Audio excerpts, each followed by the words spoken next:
Hey. What's up? Hello. Welcome to the Size Up. I am your girl. Okay, I don't know what just happened. But this is Wendy on the Size Up, and I am not available to be on camera just yet. Okay, I'm Okay, back. girl. I didn't Woo! hit the wrong button, Jesus. I didn't hit the wrong button. Like, why? I don't know what happened. All I did was I went to go move the mic. I was like, "Who, girl?" I was I like, ain't "I do was not it. It ready. wasn't me. I was not Okay, hold ready." on. Let me get back over here. Jesus Okay. Christ. Okay. Let me move this over here because I don't know why. The mouse is in the way. Okay.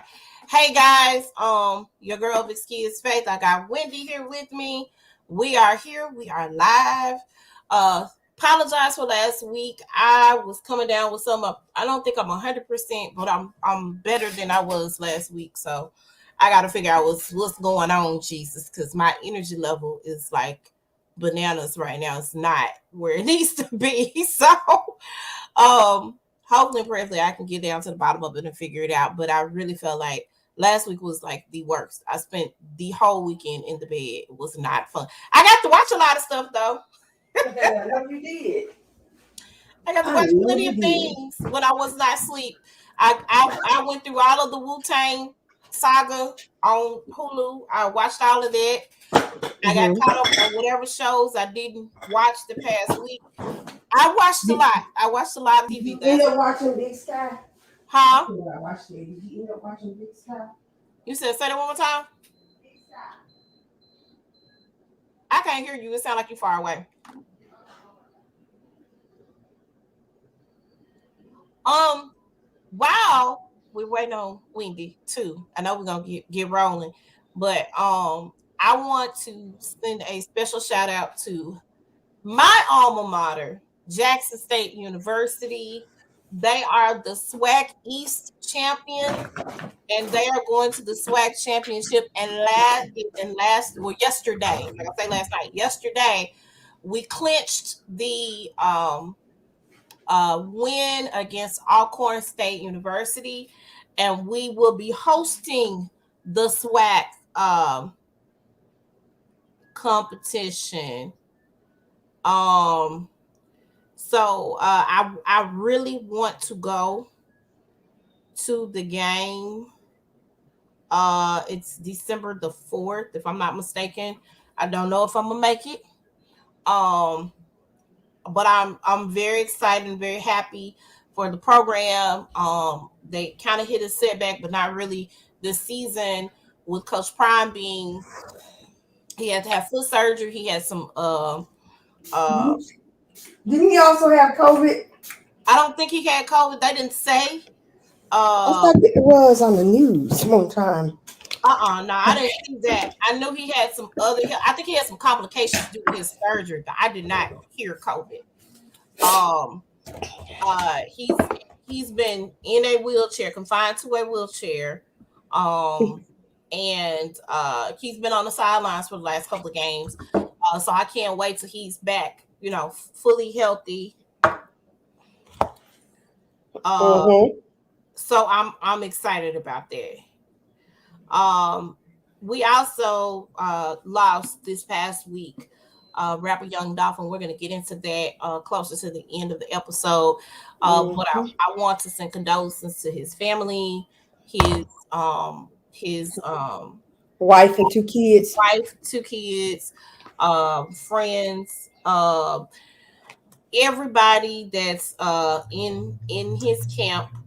He really rode for his family and his friends, and he really wanted everybody around him to win. Um, Mm-hmm. and we need more people like that in the Like world. that. Yeah. Yep. So shout out to him. Um, Shout out to him. Guys, love on your people. You know, hug your folks. Tell them you love them. Go see that friend that you've been meaning to call or been meaning to talk to or to see. reach out to your people. Because you never know. You never know when it's gonna be the last day that you're gonna see that person, be in contact with that person. So make sure that you guys are touching uh reaching out to one another, keeping touching bases with one another. And my friends and I, my inner circle in college, we try to keep in touch with one another to the best of our abilities. We only, for the most part, as a whole, maybe get to see each other once a year, but we try to keep in constant contact. We got a little group that we Mhm. are always posting in. We try to reach out for birthdays. We do congratulations. Virtually, they were at my baby's makeshift graduation that I had for him. uh, Oh. COVID. Like, we try to support each other in every way we can. So shout out to my crew from JSU. Shout out to everybody, all of my friends and everybody from JSU. And like I said again, make sure y'all just touch bases. By the way, I didn't make this a slide, but apparently Lil Boosie said he finna enroll in Jackson State in the spring.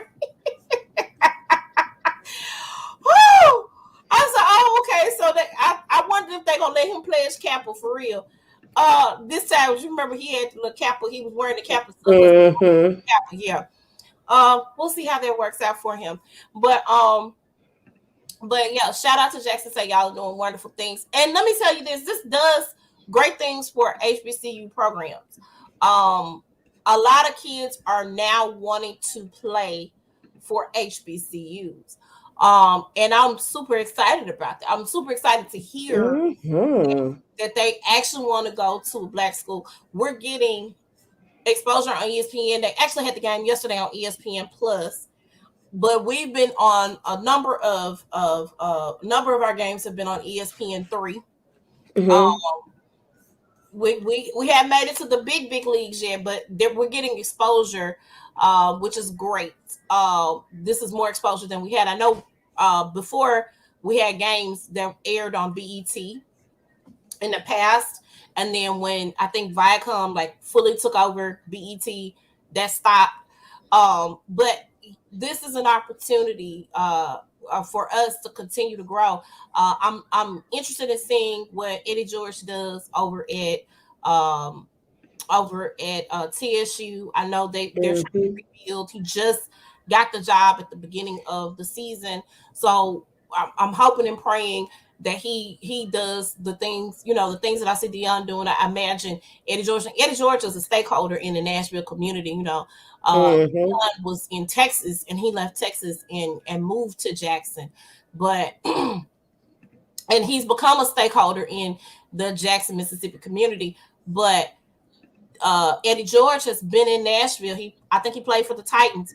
He's He been in surely did. Nashville, right? He's been in Nashville for many, many, many, many years. He retired, and he and his wife Taj of SWV lives there with their kids, and it's just amazing to see, it's amazing to imagine what all he'll be able to do for that TSU community. So I know there are a lot of other former NFL players that are looking to go there. And this is a step. Let me say this. I know, and we talk a lot of noise and a lot of trash back and forth. A lot of these guys trying to get into the game and trying to coach, they don't always open up those doors for NFL coaching jobs or even for the big, PWI coaching jobs. It's a lot Mhm. of money that's involved in that. And it's not a seat at the table for us. So I think them going to coach for HBCUs is us creating the table for Mhm. ourselves. Now, if Dion and we're not expecting Dion to stay with us for long. I don't know how long Eddie George's contract is. We're not expecting Dion for long. He got two boys down there. I think when that baby boy graduates, Dion is out. That's how I feel. I don't know that to be a fact, but I feel like that's gonna be the thing. But he has a whole plan to put us up there at the top. We're Mhm. looking at a new stadium. That's something that we've been renting from the Mississippi Veterans Stadium, which is our home stadium. We rent that. I don't think we own it.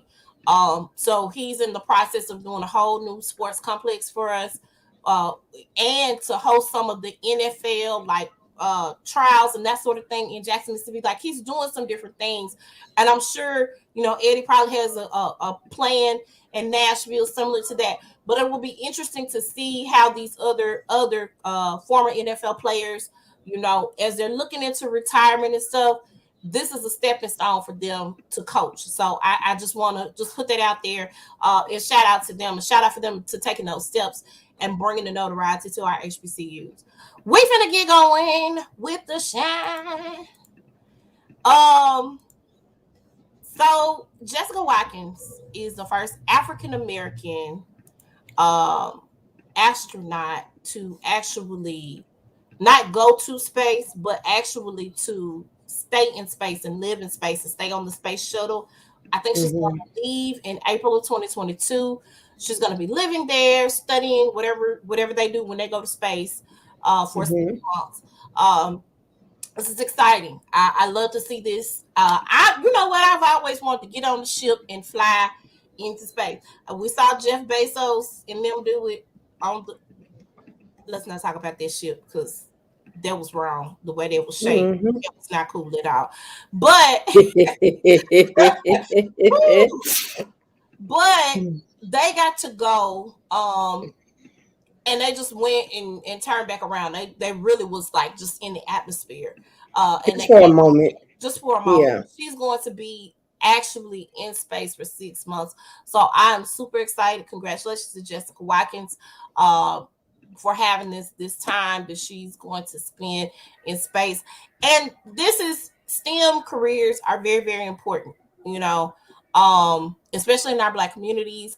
We have I talk about Code Crew all the time because that's where my son discovered his love for computers and computer programming and building things on the computer.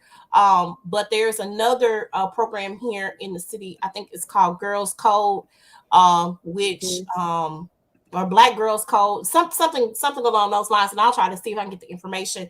If you have a young lady or a young man who loves computers, that is a very lucrative career. And a lot of our Black children, even when they go to college and they take their first computer science class, I had so many friends that had to reinvent what they wanted to do because their first computer science class was so hard. But they also did not have the tools that my son and other kids have. And so to open up those horizons to kids to be able to be a part of STEM, I think that curriculums have gotten a little bit better. But even if the curriculums haven't gotten better, there are certain programs that help catapult our young people into that space. So hats off to Jessica Watkins. And like I said, encourage your kids in those STEM careers. Very, very important. All right, so I had to pull this story up because I was going to forget this man's name, but this is a Black farmer whose antibiotic meat is in stores. His name, I thought this was really cool. I think we posted this like last week on the page. As soon as the article comes up, there we go. Ricky Dollison, he's a 4th-generation African-American farmer who is the owner of Dollison Farms in Poulin, Georgia. I didn't pronounce that right. He's also the owner of a company called Warrior Creek Premium Meats that produces reasonably raised, antibiotic-free bacon, sausage, ground beef, ribeye steaks, pork tenderloins, and chicken leg quarters. This is a family-owned and operated business, and it also produces a multitude of leafy greens, peanuts, cotton, soybeans, and corn for their livestock. And they also raise the cattle. Their signature swine is called the Georgia Dolly, in which their premium sausage, country cut bacon, and ham are derived. Their quality meats are Georgia born and raised without added hormones, byproducts, nitrates, or antibiotics. Warrior Creek Premium Meats can be found at various grocery stores throughout Southwest Georgia, such as Toast Meats, Snipes, Publix, and Piggly Wiggly. We don't have a Piggly. Well, we do have a Piggly Wiggly, but it's in Mississippi. I don't think we have. Wouldn't be going to that. And we're not going to that Piggly Wiggly now. We don't have a Publix or a Snipes or a Toasted Meats. But they're in Southwest Georgia. Hopefully he will get the opportunity to spread out. Small farmers have always been a major food producer, have been always been major food producers of the world, even before COVID-19. This is funny or not funny, but I really wish that because we had the Black Farmers lawsuit that's been going on for years with the USDA. And they did a lot of crazy things to African American farmers, where they took their land, swindled them out of their properties, that sort of thing. If you watch Queen Sugar that comes on OWN, you'll see kind of firsthand kind of some of the tactics that they have used to take it. And very few Black farmers or Black people who had farms in their families still have their farms, in comparison to back in the 20s, 30s, 40s, 50s, 60s that had the farmland. So shout out to you. And I pray that you, like I said, y'all be able to expand, because I would like to have some antibiotic free chicken and steak. I can't eat the bacon or the pork, but I can eat those things. So I just would love to have that in my life. So shout out to him. All right, reality time. First of all, we are going to talk about the Ultimate Girls Trip, because like 4 episodes in on Peacock. So we're going to add that to our reality roundup tomorrow. So we can talk about the shenanigans. I thought this was going to be boring, and it actually is not boring. Let me say this right now. I think Kenya overstepped it when she said Cynthia was jealous that she was getting along with the other girls. I think Kenya has always been this person, friendship wise. I think she's always been this person. And I think Cynthia's finally waking up to that. I love Luann. I think, I don't watch the other housewife shows, but I love Luann. I don't like on this one she's okay, but normally she's just over the top.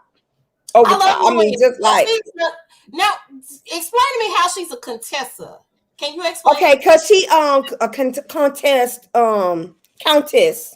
Because she married she married a count. Okay. That was her first husband. Okay. However, I think she lost that title when she got married for the second time to that dude that she shouldn't have got married to. Right, and she lost that title. Oh, dang it! I would have kept, baby. We could just be boyfriend and girlfriend. I don't want to lose my title. I love her. I literally love her. Like, I don't care for Ramona at all. Ramona is, I don't like her.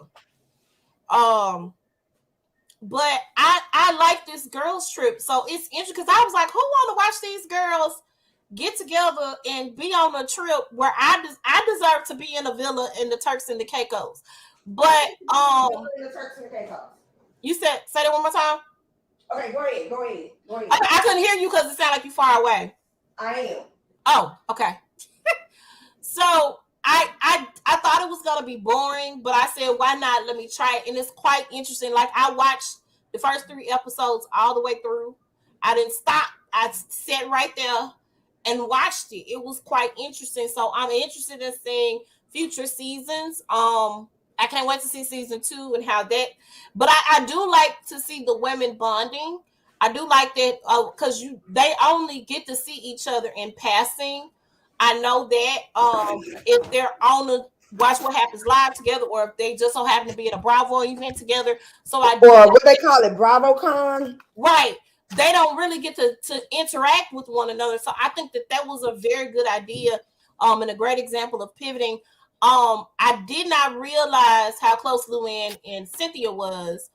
And I think that's cool, because she's not on the island by herself, if that makes sense.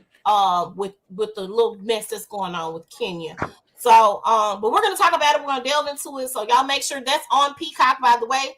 If y'all did not know, now you know. Let's keep it pushing. Jen's assistant pled guilty this week. Don't look good on her. Don't look good to her. Fraud charges, and they're actually gonna do a special on her. I think on 2020. I'm thinking there's probably a documentary on Hulu. Is it just gonna be on Hulu, or is it gonna be on 2020? I don't know. I'm thinking it's on Hulu because you remember the scandal with Erica Girardi. They had one. Okay. Okay, so maybe so Jen's assistant pled guilty this week to the fraud charges. His name is Stuart Smith. This does not look good for Jen. Unless Stuart went rogue and did this by himself, but this happened on your watch. This is your company. You're supposed to know what's going on with it. So I don't know how Jen will get out of this. They are on that part on Real Housewives of Salt Lake City. They are on the part where everybody's just kind of dealing with the falling out of Jen getting arrested right before their girls' trip to Vail. By the way, let me reiterate this again. I got to get rich real soon because I want to go to Vail. Okay, I want to go to that house, and I want an experienced curator. That's what I want. I just feel like I deserve it. So I got to figure out how money's gonna come in and flow for me. Hallelujah. Because I want an experienced curator. Okay, on all my trips, on all of them, I want an experienced curator. Y'all need to start rebranding now. Because they have the right thing set up in Vail. Now, me being in the mountains in the cold, that's the only thing I don't like about Vail. Is in the mountains, is in the cold. Other than that, and I'm gonna stay in the house now. I ain't going outside to do nothing. I'm gonna be right on in the house. Y'all can have the experienced curator and the caterers and the whatever. We can play some board games. But I want to go to that house in Vail. It's gorgeous. I love it. Okay, I'm sorry, but at any rate, this does not look good for Jen. I hope she got a great defense team because as of right now, that's not a good look. Porsha Williams' book is coming out, and they are revealing some things that she's revealed in the book. And they're about R. Kelly. About Aura Kelly. About Aura Kelly. Apparently, Porsha was one of the women who had a brief sexual situation trying to get a record deal or a contract. There's some what's the word? There are some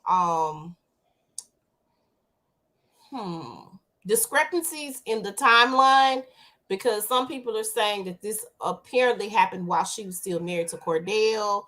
Porsha said it did not happen when she was married to Cordell. We don't know. I'm not sure. But she is talking about that. It's also revealed that she committed suicide when she was a child, probably due to some of the issues. And I just read that little headline. I want to read the book because I'm interested in I still haven't gotten the Bravo book yet because I'm ready for all of that tea. But I am interested in getting the book The Pursuit of Porsha. Her family show is scheduled to come out. Is it coming out this month? The month almost up. I'm thinking it was next month or something like that. Is it next month? Okay, it's supposed to be coming out. I'm going to watch it because I'm quite interested. I'm thinking it's gonna be like because the last episode of the reunion is next week, and you know how they like to bridge these new episodes, these new shows. Yeah, you know when the reunions about to end. So okay, so maybe the first week in December, then we'll get Porsha's family, whatever it's called. But you're gonna see the fallout. Porsha's Family Matters, I think. Family Matters, okay. What you're gonna see the fallout between Porsha and her family when they find out about Simon, all those details and how that all falls into place, and also how Dennis kind of feels about it. And we'll I guess we'll go from there. Again, I love Porsha with all my heart. She's one of my favorite housewives. It don't look good. It still don't look good. It really don't. Maybe we'll get some more answers. But you know, the Fallon is now engaged to the dude. So I think Fallon, but let me also say this. I'm going to say that I feel like Fallon and that guy have been messing around. I feel their way. Simon is a businessman. He's in and out of town. I really feel like she's been messing with this guy the whole time. So I don't believe she's 100% innocent in this at all. I don't. That still does not negate the fact that it's not a good look for Porsha, but apparently it's paying off because people are talking. And that's what, you know, she's not gonna. I don't think she cares about how we feel as long as we talking about it. I think that I can agree with that. I can wholeheartedly agree with that part of it. So yeah, Porsha. All right. So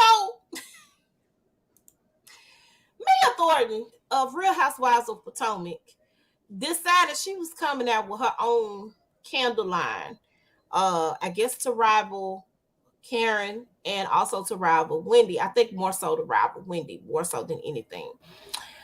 She has a 9-wick candle that is $1,500. Now let me set the whole house on fire. Let's talk about how, girl, you done lost your mind. Why would I spend the candles on the Bed Bath and the Beyond? Okay, they on sale right now. Why on earth would I spend $1,500 on your candle? This is just your first season on the Real Housewives of Potomac. I'm on the table about how I feel about you. Let me say that. I don't. No, ma'am, Pam. I'm not doing that. And anybody who's spending $1,500 for this girl's candle, I think there's something wrong with that picture. I feel it's too much. You want people to support your business. That's team too much. Now, and maybe look, and as I say that, I think maybe I'm not the person that she is marketing to.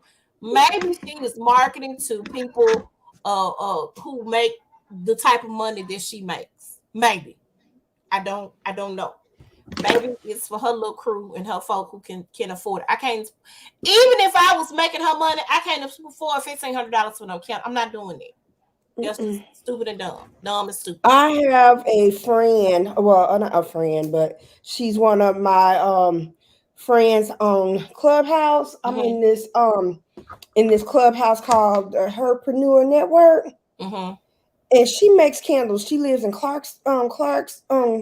Is it Clarksville, Tennessee? Clarksville, And she makes candles and they smell awesome. Okay. I'm sure. I mean, I can find somebody from here to Timbuktu that can make me a candle. Heck, I can go on the Google and figure it out. You know what I'm saying? I mean, I'm not going to spend $1,500 on your candle, ma'am. I don't care who you are. Happening. I'm not gonna do it. Real crazy. Cray. The only thing I would spend $1,500 on is a good purse. Even if I do it. Okay, so Nene had revealed about a week or so ago that they asked her a question. Let me put it this way. Nene did not go on there saying, y'all please take me back on Real Housewives of Atlanta. Let me start with that now. That was not the song and dance that she was singing. They asked Nene, would she consider going back to Real Housewives of Atlanta? And she said yes, under certain conditions. She and Andy gonna have to have a conversation. She feels like she got some unfinished business with some of the other housewives on it that she didn't get to address when the salary negotiations for her fell through, and they were trying to make her out to be a villain on the show. I don't know why. Yes, I do. I remember the last reunion. Trying to make her out to be villain on the show. And so she was not going to be the villain for that season. She said, no, I'm not doing that. And she walked away. Andy has since responded, and he stated that Nene told him to keep her name out of his mouth, and that's what he is going to do. Well, she did say that, though. I said she did say that. She did say that. And he said that's what he's gonna do. So for those of you who were wondering if Nene was ever gonna get back on the Real Housewives of Atlanta, the answer I don't think so. You know what? I would think that she would probably be on one of those the ultimate girls trips, but not. She probably would. But here is my other thing with that too. I'm not gonna say that Andy won't let her come back to Real Housewives. And the reason why I say because the ratings last season sucked. Okay, they're bringing Sheree back. They got some newbies this season, and they gave Marlo a peach. If this season does not do well, which I fear is probably not, unless it's just really, really good. I don't care about Sheree's jailbird boyfriend. I don't care. I don't care about Kenya's divorce. I literally don't care. The only reason why I would be watching the show is so I can see the newbies and how they fit in with everybody else. That's it. I don't care about Marlo finally opening up as a peach holder. I don't care about none of that. Cynthia's not gonna be on there, which Cynthia didn't bring anything to the show in the first place. But she didn't. Cynthia's pretty, she's gorgeous. The most interesting thing about Cynthia was when she was married to Peter, because he wanted to be a peach holder. I don't think Cynthia cared at that time. I don't think Cynthia was about holding no peach. Peter was. That was the most interesting thing about Cynthia. I love her relationship with Leon. I like how they have been able to make a blended family work in raising their daughter and being there for their daughter. But I literally feel like that she didn't add anything to, and Candy, unless they're gonna talk about the drama they have with the restaurants, I don't care to see Escape on Tour. These are things I don't want to see.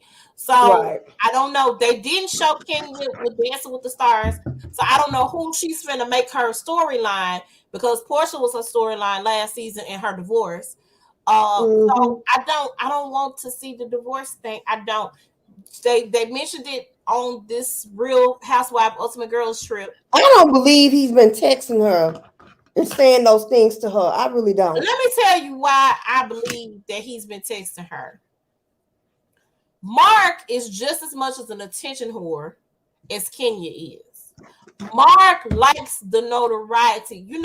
When he filed from divorce from her the first time, he was in talks to doing his own reality show in New York. If you don't remember that story, he wants his name in lights just as much as Kenya does. So I believe, and because he knows that's going to get her riled up, and she's going to mention him on camera. That's what that's about. He's a narcissist. He really, really is. And I don't care for Kenya that much. I don't. She's a beautiful woman, gorgeous. I love her baby. Her baby is adorable. But I don't care for her based on what she's done on these reality shows. But what I can say is that she doesn't deserve the treatment that she has received from Mark.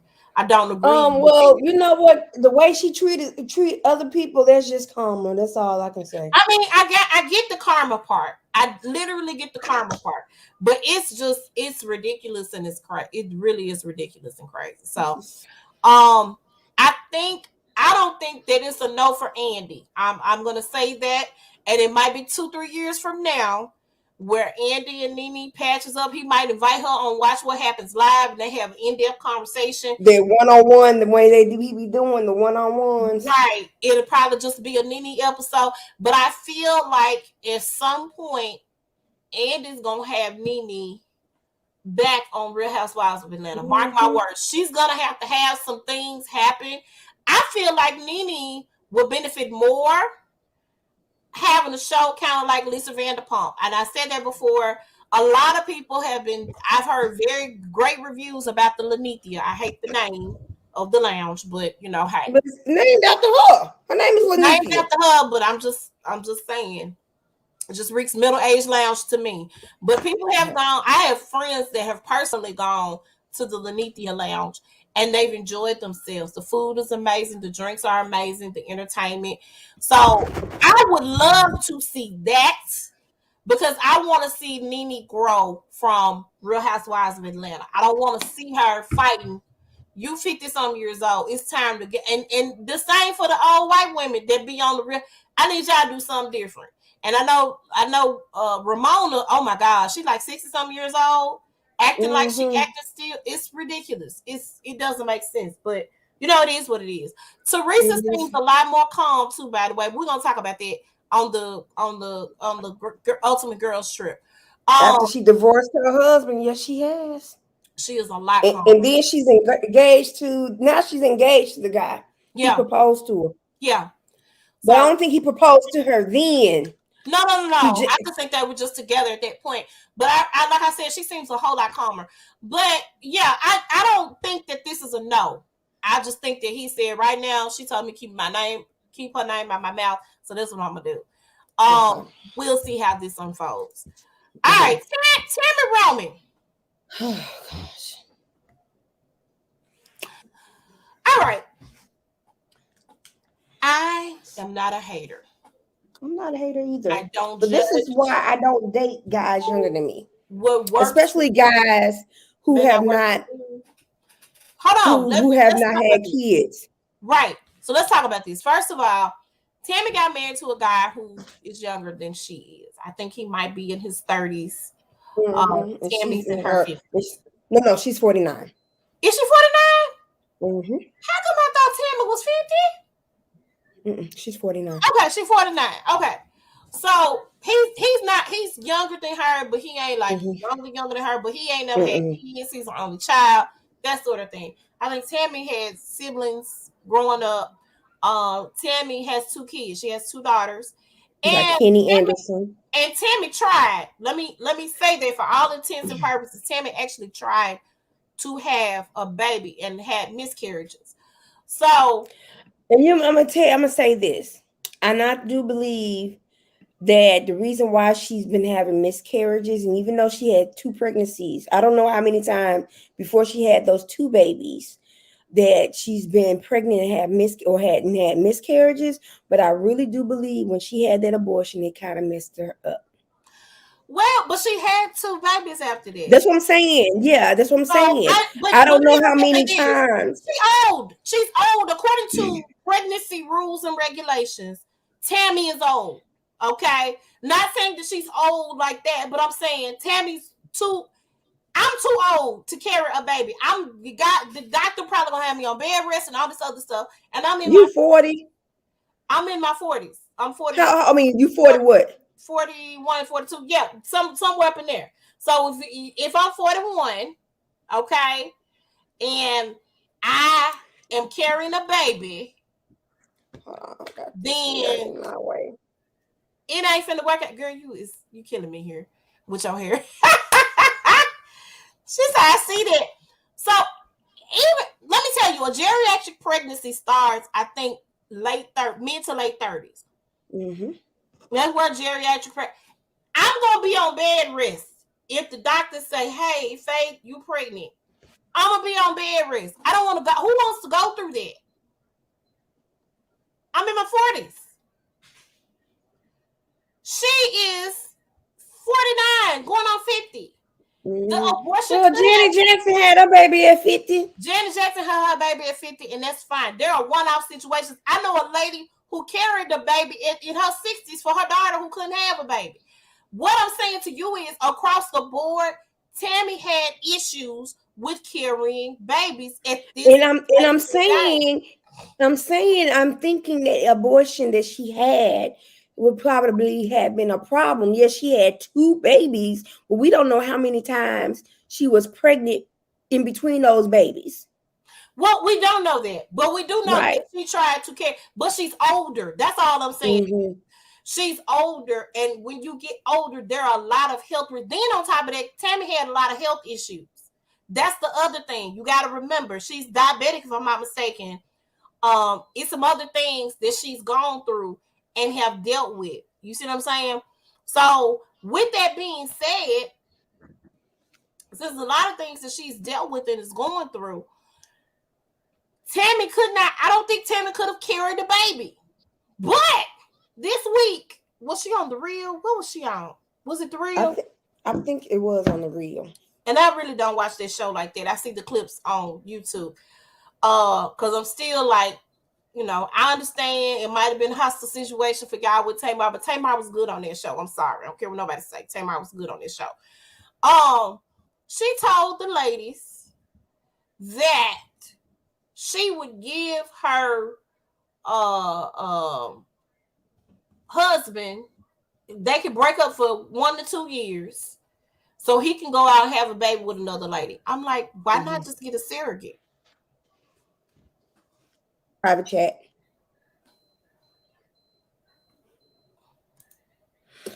I was thinking about that too. That's why I was like, why not get a surrogate?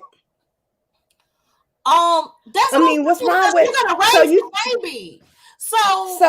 But I guess she maybe is because maybe her eggs, because normally with a surrogate, you have your eggs inserted into the girl's stuff, and then a fertilized egg. Right. So maybe she don't have any good viable eggs. Well, so I get that that's the way that happens or works, but I don't know. I still feel like she might not have any viable eggs, but then why can't you get somebody else's eggs and do it with his sperm? It's a way around it. That's what I'm saying. It don't necessarily have to be her eggs. You see what I'm saying? They have different ways. Some ladies, some women, younger women sell their eggs. You see what I'm saying? It's a way around it. You got money. You can figure that out. To have your husband, and now is he gonna do it? I don't know. But she said she gave that man permission to go and do it. I wouldn't do that. Why? Why would I do that? Why would I do that? I don't understand. It doesn't make sense to me. Doesn't make sense to me at all. But let me also say this. This is also her relationship. Now, do I think this is going to backfire? I do. I wholeheartedly believe that it is going to backfire. I know of women who have done things to keep a man so that man can be happy, and they end up with the short end of the stick by sacrificing their situation. Always. I've seen it too many times. Always. But I feel like it's a way around that. Have somebody sell their eggs and take the egg and fertilize it with him, find somebody to carry it back. I don't know. But just to say, hey man, go out here and sow your wild oats till you have a baby, then we're going to raise that baby. You don't know that another woman is going to agree to do that. You know what I'm saying? Unless it's a contract drawn. Yeah, it's that way you can sue. And he wants a baby really, really badly. And again, hence the reason why I would not date a guy who is younger than me and has not had any children. I'm not against the younger than me part. I am against the one who has not had children. I don't want to have any more kids. That is not a desire of my heart. I know when I was married, my husband didn't have any. He wanted some. And I told him, I said it may not be a possibility because, my health, I have all these fibroids and all that kind of stuff. It was Joshua was a miracle in itself because I was told I was not able to have kids. Right. But it's not, I didn't try. We did try, but it wasn't in the cards. I want to do the act that creates the babies, but I don't want a baby to be created out of it. I promise I don't. We have all the sex in the world. You want a kid? Fine. Now, and let me say this. I know someone who they were done having kids, but they married somebody who hadn't had kids and they adopted a child. I wouldn't be against that. I wouldn't be against that. I would, however, be against caring for another child and having a baby. I don't want that. I'm sorry. I'm good on it. I'm real, real good on it. And I feel like this is a conversation that should have been had before we decided to go ahead and get married. I'm just saying. Tammy's doing her thing though. Basketball Wives is supposed to be coming out real, real soon. Shani just got engaged, by the way. Congratulations to her to a pastor. So I don't think she's gonna be on Basketball Wives all too much. But they got a lot of people that are gonna be on there that's gonna be cause for lots and lots and lots and lots of drama. So I'm sure it's gonna be different. OG is not gonna be back, which I didn't expect her to come back. But it's about to be. I think it's going to be on. I think we're gonna get old school basketball wives again with this. But Tammy girl, I don't know what you're doing, but whatever works for you, because that's not my relationship, that's yours. I just know that it typically backfires. I don't know if Reggie's gonna be for it. I saw a clip from, before we move on, I did see a clip from the reunion for the road, the real world. I did see that. I saw that too. Yeah, I saw that. So it's going to be a problem. I see. I don't know between who and Tammy, but I know that the white guy with probably between David and Tammy. You know what? Here's the thing. I don't know how many times you can apologize for something.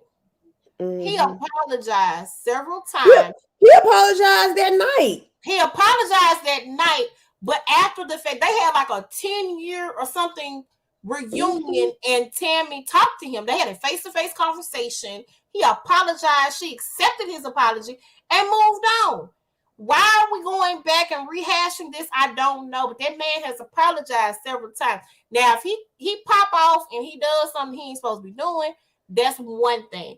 But y'all too old to be dragging folk in blankets and stuff across the floor. I'm just saying. So I don't know. It looks like she's gonna get into it with one of the white guys that wear the cowboy hat. I can't remember his name. John. Okay. Looks like she's going to have some very heated conversations with him. So I don't know if that's gonna be an issue. It looks like it appears that Reggie came to get Tammy so they can roll out. So I don't know if she's gonna pack up and leave like the white girl did on the first season of the reunion show. She couldn't stand the heat. No, that girl couldn't stand the heat at all. But we'll see, and we'll be reviewing that on when it's on. So make sure y'all stay tuned. Let's move on. All right, this jackal right here. Let me tell you something. I don't understand why. We do things and don't expect things to be recorded, especially if in the house that you're living in, you know you have video surveillance of everything going on in your house. Okay, girl. I don't know what the girl did to him. Did you watch the video? I watched the video. I was not gonna share it though because I didn't want to trigger any of my people that I know, because there are a lot of women. There are a lot of Facebook friends and friends that I know personally that have gone through domestic violence. So I definitely didn't want to trigger anything. So I didn't share it. He knocked her straight out. Huh? And it was just slamming her against the baby, just broke the baby seat, baby thing. Listen. I'm like, and then he ran immediately because you knew what was up. Now, first of all, let's time out. If you do it to a black woman, there is a possibility you might get in trouble. Bruh, you beat a white woman up. You beat the in trouble. White woman. You in trouble. Hold on. What was it? It's not funny, but it kind of reminds you of this prank on TikTok where I guess this black dude had a white girlfriend and they act like they was about to get into a fight, and he had a black friend behind in the back seat, and the girl said something, the boy act like he slapped her, and he said, "Shut the hell up," or something like that. And the boy in the back seat said, "Boy, I'm proud of you, but you better go to jail." What? He left. Yes. I'm not going to be a part of this. You're going to jail. And you're going to rot in jail because they're going to try to throw the book at you, brother. He since lost some deals. I think he had a mentorship program. They dropped him from his mentorship program. It's a lot. You done beat the brakes out. And here's the thing. What people don't seem to realize is that the things that are on the internet is forever. They can Google this report, and I'm talking about this went over all the news airwaves. So that child that you have with that woman, and that child wants to know why my daddy go to jail, they're definitely going to know because they can pull up the story and see it. That was ridiculous. There was no reason for that. If you feel like you're going to hit somebody, leave. Leave the situation, walk away. Go run, go jog, go punch the air. Do something. Don't put your hands on that. Again, I do not know what set him off to beat her like that. He beat her like a Negro in the alley. I promise you he did. It's no reason for that. You know what I'm saying? A lot of women do put themselves in a position to provoke the man to where they go off and beat them. I don't know that this was the case because the only thing that I saw was him beating her. But it she doesn't had said something, and next thing you know, she was on the ground. Right. So I don't know what set him off, but whatever it was, then this looks like this is normal behavior for you. So she probably set him up because she might have gone through years of abuse. I don't know how long they've been together, but she probably had gone through years of abuse and was like, enough is enough. I'm finna get you, bro, and set that tape up to catch him in the act. However that situation pans out, sir, you're no longer with the NFL, but any career or hopes or chances of you doing anything outside of that is gone now. So, you know, it was disgusting. It was despicable. I never seen anything like it. Yes, I have. I have seen a woman get her tail beat like that, but it was uncalled for. You didn't have to do that. You didn't have to deal in that at all. So I don't see him getting out of this because you beat up a white girl. Do not see you getting out of this one at all. Sometimes it's best to leave the white folks alone. Just leave the white girls alone, guys. Black guys, leave the white girls alone. Irv Gotti feels like he is getting cheated by Ashanti. So, as we all know, Ashanti was an artist on Murder Inc. Records, which Irv Gotti was the president of, or whatever. And of course, they have their own situation at Murder Inc. because they were tied up into some illegal crap. But Irv has the masters of, I'm sure, Ashanti and some other artists that were on the label at that time. Ashanti's been in the game for well over 20 years, singing and writing, but Irv produced a lot of her music, especially her first album. She has since announced that she's going to re-record her own album under her own label, so that she can. Does she have the right to do that though? Yeah, I think she does have a right to do that. Now this is what's kind of, it's a hole in the story for me because she was on Tamron Hall's show stating that she now owned her masters. And so I think she owns them, but it cuts Irv out of production credits, if I'm not mistaken. Because the original masters he still gets the profit off of, and she probably would get a percentage of that. But now, if she re-records her first album, she will have she'll get full money off of the streams and that sort of thing from it. So I think it's a smart business move. I don't think it's personal, but you know, he feels a way, I guess. But you've made money off of her records for over 20 years. So, you know, you made money off our records for over 20 years. I need to understand what the problem is, sir. You should have made your money by now. I mean, and it reminds me of P. Diddy's situation, you know, with P. Diddy and Mace. You know, he sold Mace's masters to somebody overseas for a whole lot more money instead of giving that man his masters. And one like Mace was trying to not pay him for the masters, but P. Diddy gave it to the highest bidder instead of giving Mace control of his own music. And so I thought that was dirty. Dirty. But yeah, so good luck, Irv. I hope you get. I don't know if you got Ja Rule's masters or not, but I mean, you know, Ja been making music too. I'm just saying, get over it. Let Ashanti be her own boss in this situation.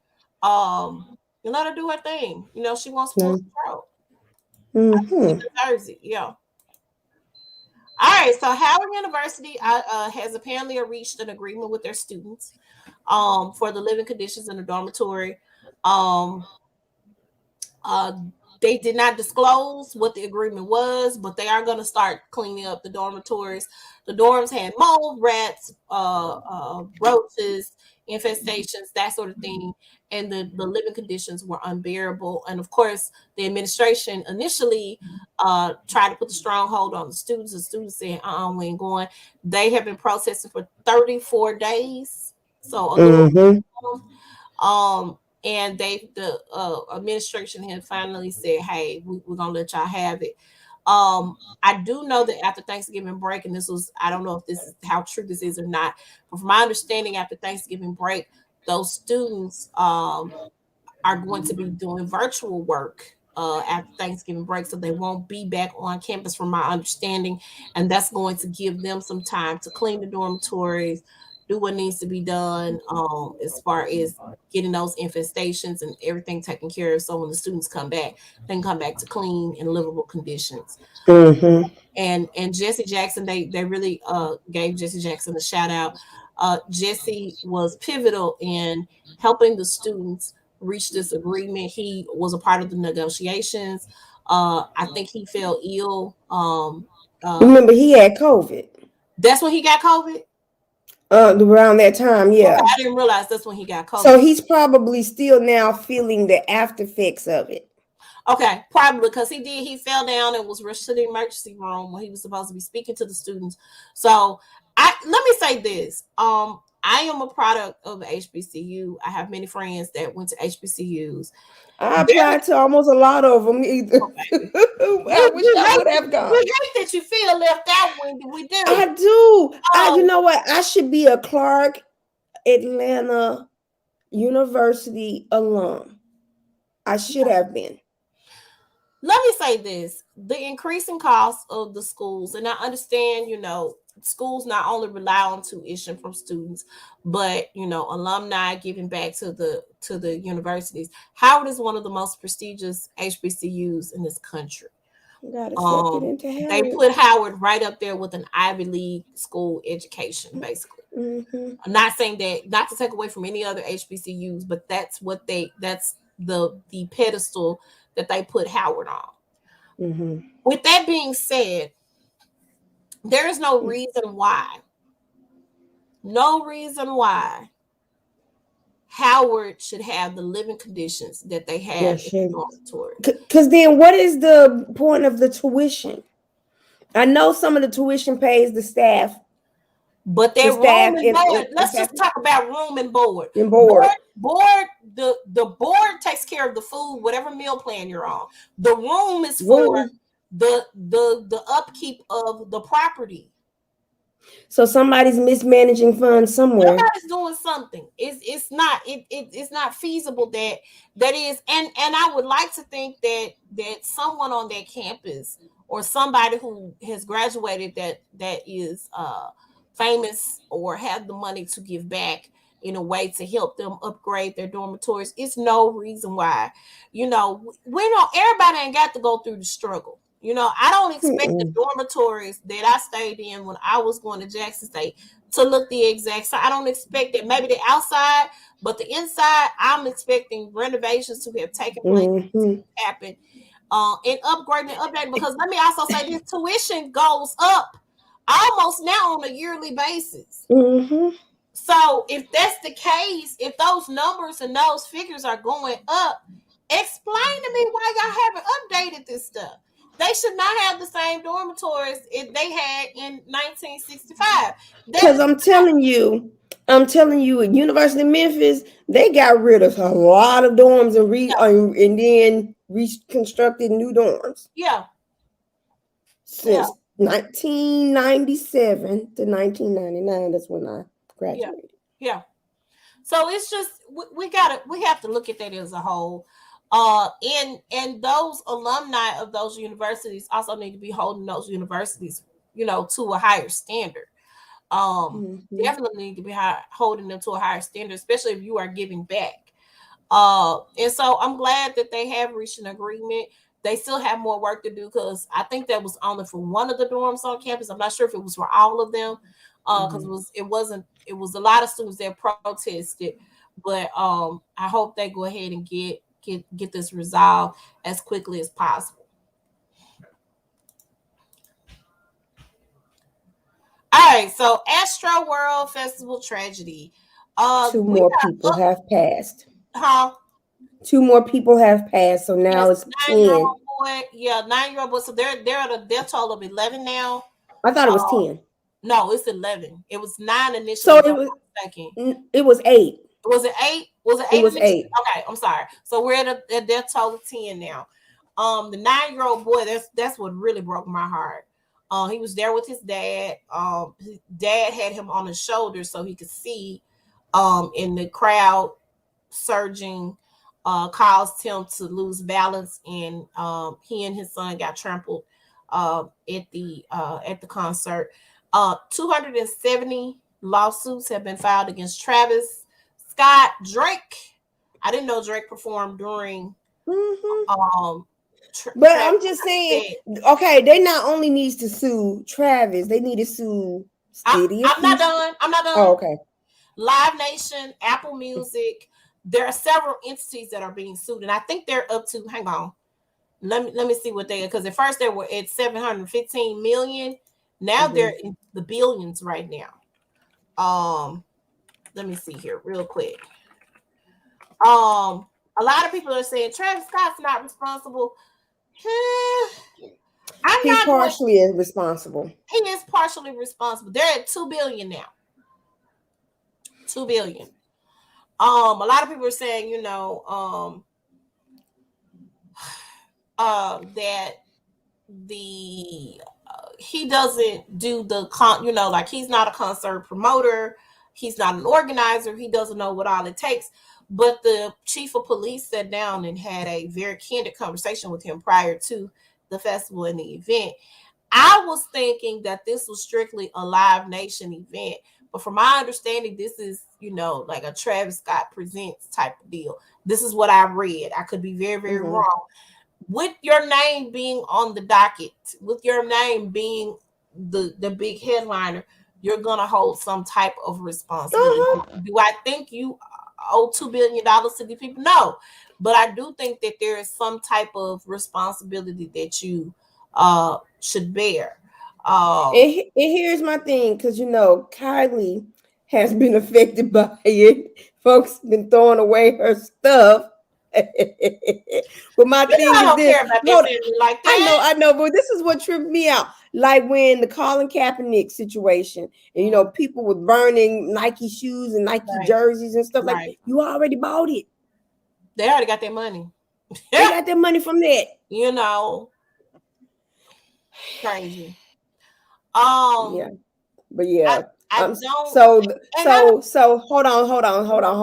So the Keeping Up with the Kardashians is going to continue on Hulu. They just cut ties with E. So they're doing a thing with Hulu. No, it's not. I don't see y'all. And so they have edited Travis Scott out of the Is this while they're going through their breakup, or they did this as a result of the Astro World stuff? A result of the Astro World stuff. Wow. That's crazy. But, he has done some insensitive things, so I'm like, I don't feel sorry for her. Yeah, I really hope that they get this settled. A lot of people lost their lives. A lot of people were injured. It was ridiculous. They oversold tickets for this event, I feel like, and they did not have enough security.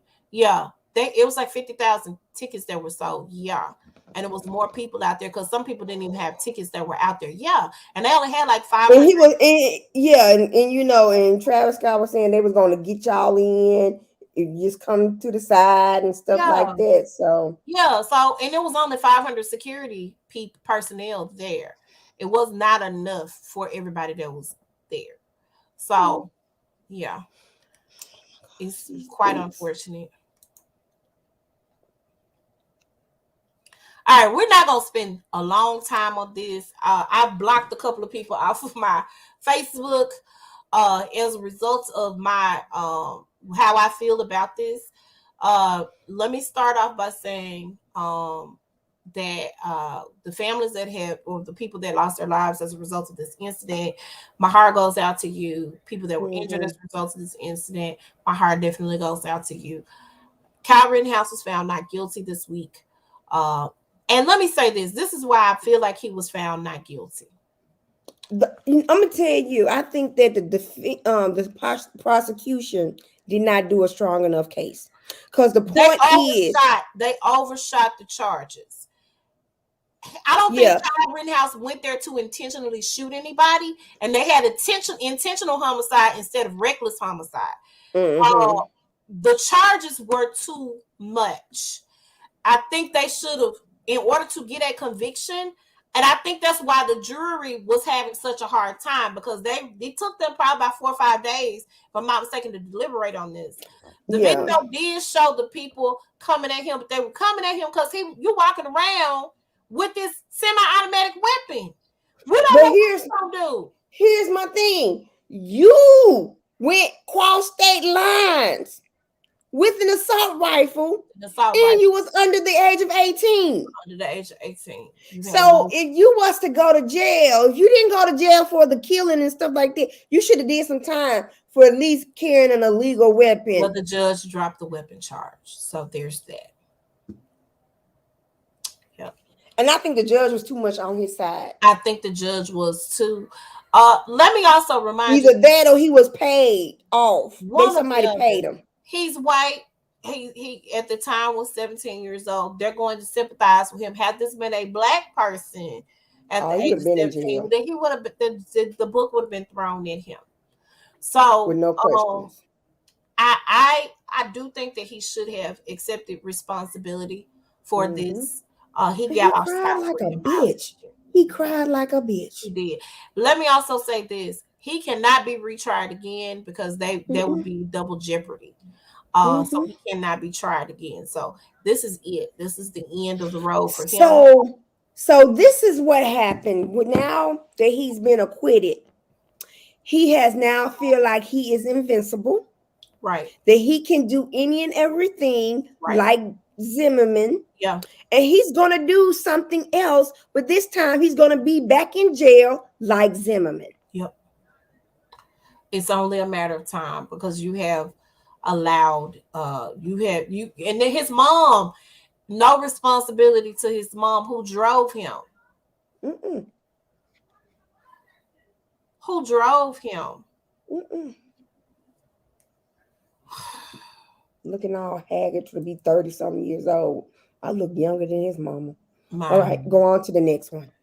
All right, so Julius Jones' sentence has been commuted with restrictions. So he was charged with a crime at the age of 19, charged with killing an insurance executive in his parents' driveway. I'm sorry.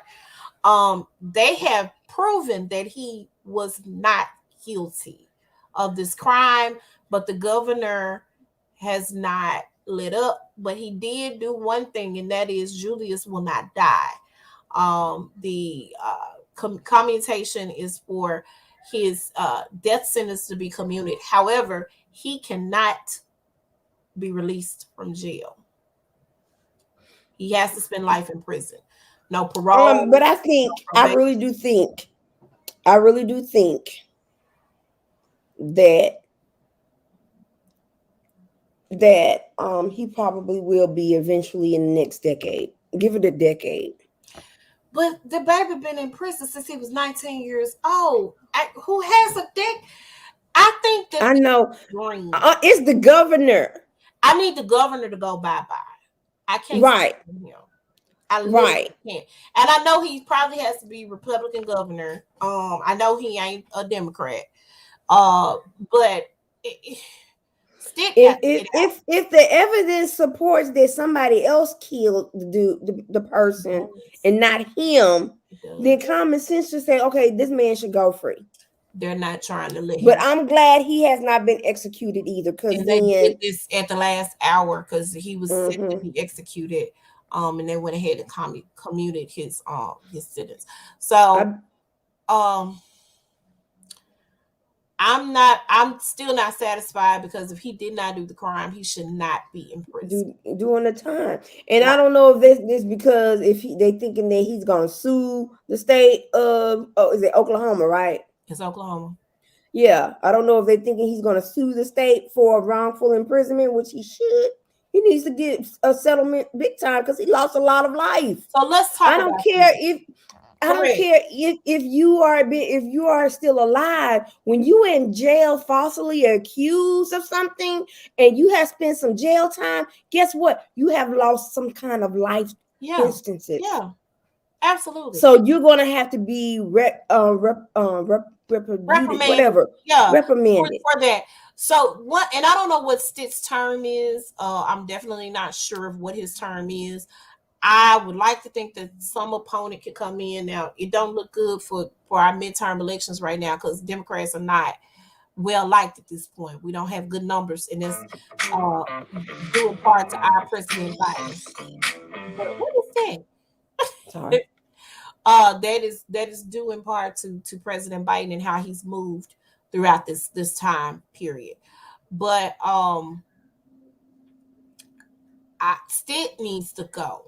I feel like maybe, I don't know if legally, I don't know if the new governor, if they came in, if they could legally reverse that and actually pardon this man. But they're saying he can't get any pardons. He can't try to do a retrial. He can't do anything as far as his freedom at this point. So I hope that changes. I hope somebody finds a loophole and something so that he can get out and he can be home. But I am glad that that's one step closer to him not dying. So I caught bits and pieces of this. First of all, I'm gonna say this again. I don't know why we still doing verses. Y'all can have full-blown concerts. Now, let me say this though. On the flip side of the full-blown concerts, y'all concerts cost an arm and 20 million legs. Okay, arm and 20 million legs. Okay. I looked up Bruno Mars and Silk Sonic tickets, and when I tell you, I was like, you know what, Bruno? Whenever y'all do the concert special, I catch it on one of the. I'm not gonna leave the door open. I'm just gonna keep it closed. I got me smoking out the window. You know what I'm saying? So, because the ticket prices are ridiculous. I understand y'all spend a whole year and some months not traveling or doing anything, but dang, y'all do know that we are not millionaires. I can't spend no $2,000+ on no ticket, and I ain't on the front row. Can't do that. Erykah Badu tickets. Where we're gonna go see Erykah Badu. Me and one of my friends, we're gonna go. We're gonna check out Erykah, and we had it planned out. I was like, I'm gonna call my sister. We can stay with my sister up in Nashville, and then we can go to the concert from there. And I had a whole plan. Okay. Mm-hmm. Then I looked at them tickets. Erykah girl, go on and start doing. You better call Tyrone. He had to use her phone. Look, Tyrone is broke. I can't spend $300-$400 on no concert tickets. That is not of God. Y'all especially need to know that outfit is. That ain't of God. I have never. That's why I don't go to concerts, because the tickets are out of this world. Not all concert tickets are out of this world. So, like the independent artists and the artists that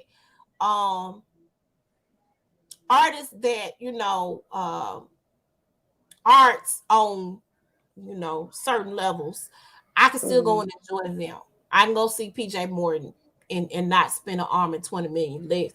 Lauryn Hill with her leg behind, her tickets weren't that high. Some people I feel like I could go and see, and I will pay whatever, I'll pay 60, 70. I think at the most I might pay $100 for a concert ticket at the most. But Adele, I ain't never come to see you in concert, girl. I would say hello from the other side, from the YouTube. Do you understand me? Have you heard her second album? I mean, I have not heard the latest yet. Girl, that album is off the chain. I heard it was good. She got this one song called "Woman Like Me." I was Mhm. like, yes, girl, yes. I'm gonna have to check it out. I hadn't heard it yet. I like Adele. I do. I was gonna go see Adele in concert in Atlanta. I had planned it out. I was gonna stay with one of my homegirls down in Georgia or stay at my sister's house because I got another sister staying in Atlanta. And I was gonna go. I was like, friend, we going to go see the yeah, girl. I looked at the concert tickets. I texted her, I said, ma'am, what I won't be doing is spending $3,600 on no good tickets to go see baby, and all you do is sit there and sing. I'm not doing that. See, and again, this is why I don't do concerts because the prices are very over. Now let me overly. say this: Jay-Z and Beyonce tickets were not that bad. I would have gone to see them. I would have gone to see them. I didn't have to be on the front row. I could have been, in the mezzanine or whatever, but I would have gone to see them. Child, listen. The ticket prices are ridiculous. Okay, but let's get back to Shaka Khan and Stephanie Mills. Okay, back to them because yes, I have gotten off topic. So apparently, Ciroc, the sponsor of this event, was not good for Shaka. It wasn't because Shaka was lit. They said Shaka was litty. She couldn't even sing. It was no. Sweet Thing. She had to give the mic to her daughter, if I'm not mistaken, which was. And then Stephanie Mills had to help her out. She was so lit. She couldn't even walk really. I'm like, did you mix your alcohol with your medications? Well, let's talk about that. So we all know that Shaka has had a long history of substance abuse. My mother recounted to me a story of when Shaka, my mom is from Oakland. Shaka came to Oakland to perform with Rufus. Shaka was high as a kite. They said Shaka could not come back to Oakland to perform for nothing else. I'm talking about Shaka was banned because it was that bad. These people had paid money to come see her perform, and it just was not, no, girl. And I don't know if that has since changed, but at that time, Shaka could not come back to Oakland with Rufus. It doesn't look like it. By themselves without Shaka because it wasn't happening. She has had a long history of substance abuse. So I think, and as a matter of fact, recently, within the last couple of years, have gone to rehab. So we can joke about it, but I feel really bad, and I want to know where her people are. Why are you not there to make sure Shaka is good and okay, and that she is not in a position to where she's on a national platform looking like this? Why?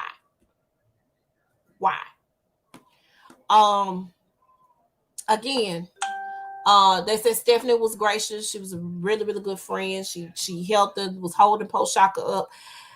I'm not okay with that, because I know what her struggle has been, because I know that her battle has been, she's been battling this for a long while. Because of that, I know that, we got to do better. We can't be joking around about it because I know her sobriety. But again, Ciroc, y'all should have said no to Shaka. I know, Shaka, no. Baby, you can't have this Ciroc tonight because it was not a good look. It was not a good look at all. And I love Shaka. I love Stephanie Mills too. I love Shaka Khan. I have at least 2 or 3 songs of hers that's in my set whenever I sing. I love Shaka. I literally love her. Loved her when she was with Rufus. I love her. I think though that she needs to take a seat, and I think that the people around her need to make sure that she's okay, and that don't need to happen no more at all. I don't want to see that at all again. Any more verses? I don't want to hear nobody being lit and high. I need your people to be there. We in 2021. This is not cool. We're supposed to be Black excellence. You know what I'm saying? So, nah. Next. Now, I'm confused about what's going on here. Let's talk about it. We talked about Summer Walker. before. I'm gonna rehash Summer Walker because over the past week or so, since Okay, now who is Summer Walker? I don't know who these people are. Okay, that's all right. I'm back to school you, mama. I'm back to school you. Okay, Summer Walker's this young lady right here. Okay, over here to which one? my left. You can't see with the doing this. Yeah, that's Summer Walker. There's not a good picture of Summer Walker, but Summer Walker is a singer-songwriter. The guy next to her is London on the track. He is a producer. Now, London has 3 other kids by 3 different women. Summer was his gal, okay? Summer was telling the baby mamas how trash they were, how basic they were. Y'all done let this man get you pregnant, and now he gone. Now y'all out here trying to da-da-da. She talking cash money about the baby mamas. Fast forward, she ends up pregnant. Now he doing you like he do the other baby mamas. Okay? All right. Now you got something to say, and you done wrote a whole album. Her latest album that just came out is about this man right here. Okay? Mm-hmm. Which, to that I say, Summer, guess what you didn't have to do? Get pregnant by London on the track. If you know this man is trash to the other women in his life, guess what? You're not exempt at all. So, for men like that, guess what? What is there in presence? Birth control, condom. Plan B. You didn't have to have this man's baby. That's all I'm saying. I know oopsie moments happen, okay? But you did not have to have this man's baby. Okay. Well, didn't she also put because she light skinned, she was better than we're gonna go. She ain't light skinned. We about to go over here to this heifer over here. Danny Lee and the baby. I know you done heard of the baby. Okay. Yeah, I mean, I was like, I heard of the name. I'm like, it's so many. The baby, little baby, big baby, lullaby baby. He's the one that every time he performs, he gotta have some flips and stuff going on. It's like really animated whenever he performs. And he's on a lot of songs with Megan Thee Stallion, which they have fallen out as well. But at any rate, and if you're familiar with any of Megan's stuff, I know Crybaby is one of the songs he's on. It's a couple other songs that he's on with Megan Thee Stallion. That's neither here nor there. This past week, the baby got on live as he was putting Danny Lee out. He said that, he called the police on her to have him remove her from the home. So her and the 3-month-old baby that she had by him was put out of his house. He let her back in, calling her a side piece on live, dragging her through the mud, all kinds of crazy stuff. Let's talk about how earlier this year, you had a song called Yellowbone. Now, keep in mind, I think it was a dig at his previous baby mama, who, word on the curb is, I believe, she is now pregnant by the baby again. Okay? But she had this song called Yellowbone because that's what he likes, Yellowbone. And so everybody dragged her for it. I don't think she went through with the releasing that song. Because she just released the chorus or whatever. Because everybody was hollering colorist. Now, keep in mind, Danny Lee is not black. Danny Lee is Latino. Okay? Her mom and daddy is full-blown Latino. It's not a black bone in either one of their bodies. Okay? Latino. Okay? She has albums out. Summer Walker got albums out. They're both singers. You can provide for yourself. So here's my thing. You had a problem with their baby mamas. The baby mamas know these men are not what they are cracked up to be. They trash. You thought that your stuff in between your legs was that good that man was not going to do you like he did the other girl. Fooled you. Listen. No. He ain't fool you. You fooled yourself. You also did not have to get pregnant by this man who was dogging his current baby mama out. You didn't have to do that. So, yes, he's trash. So is London on the track. Both of those men are trash for the way they have treated these women. However, ladies, don't put yourself in a position where you gonna be battling it out with everybody else around you that's saying they trash, and they show you who they are. Okay, They show you who they are. You know who they are. this man, I'm talking about, this was ridiculous. This long Instagram video that he had on here was crazy. Danny Lee released a statement. She was saying I didn't go to his house because I didn't have anywhere to go. I had my own place. You know, she bought her parents a mansion in Dominican Republic. She got places to go. Okay, wasn't like she didn't have anywhere to go. She was like, I have clothes. Half of his closets are full of my clothes, baby clothes. There, she said, I came to the house to get some baby clothes. That's what I came to do. He had her living with him. That's what it was. The gaslighting, the narcissism, the cry. I don't like I loved his little music. I thought it was cute. It was energetic. I work out. It's gonna give me hype. I'm not rocking with that man anymore. I'm not. I can't. What he did to Megan Thee Stallion, I was not cool with. He made it a point. The guy that shot Megan Thee Stallion made it a point to bring him on stage at these festivals that he and Megan Thee Stallion were performing at, and they trying to rush the stage while she's performing. Why are you doing that, sir? And this girl, this is somebody who regards you as her friend. No, absolutely not. He trash. London on the Track is trash. DaBaby is trash. And y'all need to stop reproducing with trash Negroes. Let it go. Keep your legs closed to trashy men. They trash. Period. Summer shouldn't have never been with London from jump because he was our producer. That all y'all should have had was an artist-producer relationship. That should have been it.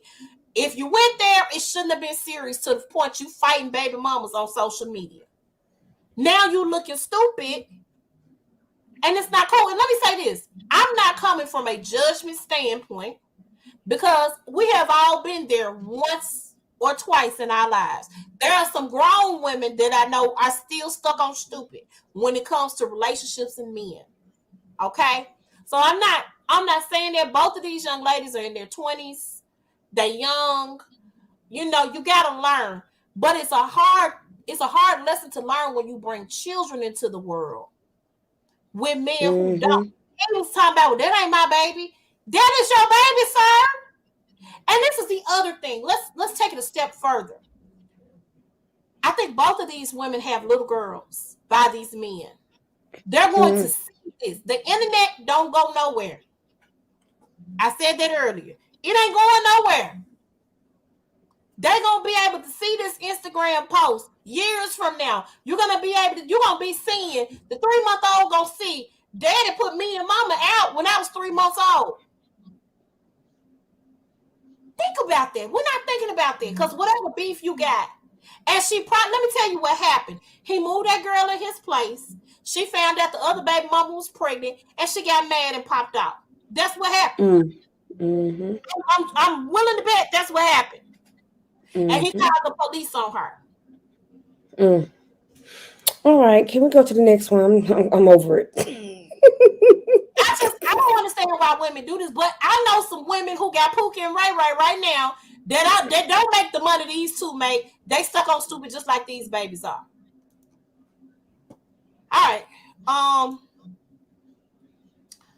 So earlier this week, I think it was Wednesday. My Black business per usual, and I was on the phone with my friends who just so happened to be a classmate of young Dolph. And I said, what happened to Dolph? Because I'm just stuff coming across my Facebook feed. And she was like, what you mean? What happened to Dolph? I said, they're saying he got shot. I'm hoping he's okay. You know, I'm going through the whole thing with her. She said, I had to go back to work. I had just got done with my lunch, so I'm walking back in the office. She sent me a text message saying he was dead. They shot him all the way up. Huh? They shot him all the way up. They did. So here's what we know about the incident with young Dolph. Young Dolph went to a local cookie shop here in Memphis, Makita's, which is very famous in Memphis for their butter cookies. I like what I call the school cookies, but they're the butter cookies. They're really, really good. I love them. I go visit Makita's on a regular basis and eat their cookies up. That's his favorite place. Was his favorite place here in the city of Memphis, and he was getting ready to give out turkeys. So, from my understanding, he was going to get him some cookies, but he was also going to get some cookies to give out at the turkey giveaway. He went up there, and from my understanding, he did have a bodyguard with him. Bodyguard couldn't get to the people in time because, of course, they literally sprayed. Okay, but here's the thing: how come the bodyguard? Where was number one? I got two questions. Where was the body? Where exactly was the bodyguard? Bodyguard was. And then two, if he was close by, how come the bodyguard didn't get shot either? Well, there were people in the store, including one of the owners, was in the store on Airways. They didn't get shot. Right. So, bullets, they go anywhere. They don't have I don't know where the bodyguard. This is just what I've heard. I don't know where the bodyguard was in relation to. I don't know if the bodyguard was in the car or if the bodyguard was in the shop with Dolph. Dolph was in the shop. They shot through the window because it was a picturesque window in the shop, and Dolph got hit, and got shot. So he was inside the store, because I was hearing different stories. I was heard he was inside his car. No, and I was hearing all kinds of stories. He was inside. But I just know the store is boarded up completely because they shot the windows out of the store. Okay, it was crazy. Blood, glass. I have a friend that went to go help some of the city councilmen. They got some guys together in the community to help clean up and board up the building for Makita's. A lot of people have blamed Makita's for this. It's not Makita's fault. I need y'all to stop that. It was a hit out on him. That was targeted. It was a hit. It was targeted. They have since found the car. First of all, who goes and kills somebody in a Mercedes? Who does that? Then they parked the Mercedes in an abandoned house. They didn't. In an abandoned house. So I'm hoping that it's only a matter of time before they find the killers. Oh, his widow has set out a $500,000 bounty for the guys responsible. It's probably going to be increased. They found the car. Yes. It was probably going to be increased. So it's only a matter of time, because those men probably got paid less than what it's going to cost for them to get found. Absolutely. And there's going to be some snitching folks. Oh, I'm snitching. Look, you did what? Hey, girl, look. I'm snitching. You heard? And then the city shut down. They had a curfew for the city. I think they called for a curfew. The police chief did not set a curfew. Police chief, she didn't set a curfew. One of the city councilmen called for a curfew because they have since been shooting around the site of Privé. No, they was about to do Privé. I don't know if they did Privé or not. They did not do. I'm talking about around the site where Dolph got shot. There was somebody else got shot over there in that area. Well, this is the stuff that I heard. Okay, I don't know if this is true. I'll dispel what I don't know if this is true, but this is what I've heard. I heard they was doing some shootings at Melrose. I don't know if that was true. Not true. Afterwards. Okay, I heard they had shot up some folks shot up Black youngsters' grandmama's house. Not true. Keep going. Good. I'm glad. And then I heard they shot up Privé. Not true. The police that's good. was posted up at Privé, but they did not shoot up Privé. As a matter of fact, they closed Privé down that day. They closed Privé down. And this was not Wednesday. It had to be. It was Wednesday. It was Wednesday. Was it Wednesday? Okay. It was Wednesday. It was Wednesday. Okay.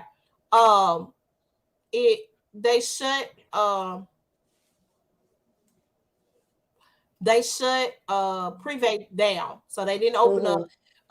The Privé is the restaurant that's owned by Yo Gotti's Yo mom. Gotti. Mom. His mom owns that restaurant. Mom. Okay. Yeah. His mom celebrated her birthday. They were in Florida. They were in Miami for his mom's birthday. So they weren't. Yeah, because I had a friend that went to Miami for the birthday. Okay. So let me also say this. I do not believe that Gotti's folk had anything to do with this. I'm gonna say this again because there are a lot of people that are trying to do this CMG versus PRE thing. That's not, no. I don't believe that that's what happened. Yeah, they've had words, they've had situations that have taken place in the past, but I don't believe Gotti's folks had anything to do with this. And I'm gonna need Soulja Boy to shut the hell up. I wasn't gonna talk about this nigga, but since you done opened up the floodgates, let's do it. Dear Soulja Boy, don't nobody care about any beef that you have. No one cares. You are irrelevant. I don't know. You are a non-MF factor. Let me say that again. Soulja Boy got pulled from the Millennial Tour. I don't know if it was because they were scared that somebody was going to try something at the Millennial Tour with Soulja Boy, or if they thought Soulja Boy had anything to do with it. Let me also say this. I don't believe Soulja Boy had anything to do with it because guess what? Soulja Boy ain't about that life. That man is from Batesville, Mississippi, the country, okay? He ain't got nothing to do with nothing. His little frail behind, for the most part, all of this little drug stuff that he got going on, I mean, not drug stuff, all of this little talking he got going on is attributed to his cocaine usage. That's all I'm gonna say. I'm gonna put it out there and I'm gonna let it hang. But for him to say, I still get paid, young Dolph dying got nothing to do with me, that is just rude and disrespectful. Right. What you doing that for? Right. You looking at something? No. I think I was supposed to be somewhere today and I missed it. Keep going. But I'm just thinking, I'm like, you got to think about this. Besides being a rapper, okay, he was a father of 2 small kids. Yeah. And he was somebody's husband. Yeah. Now he has been taken. I got a call. Hold on 1 second.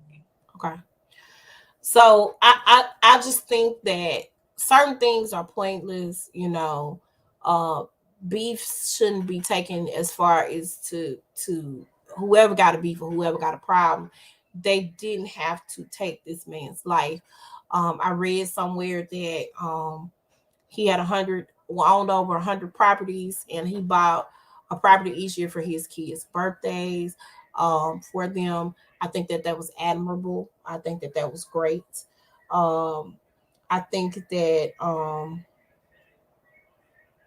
it's a lot to be said for the person that he was and how everybody around him, he wanted to be successful and to succeed. And I think again that says a lot about his character and who he was. I think it's unfortunate. He was just 36 years old.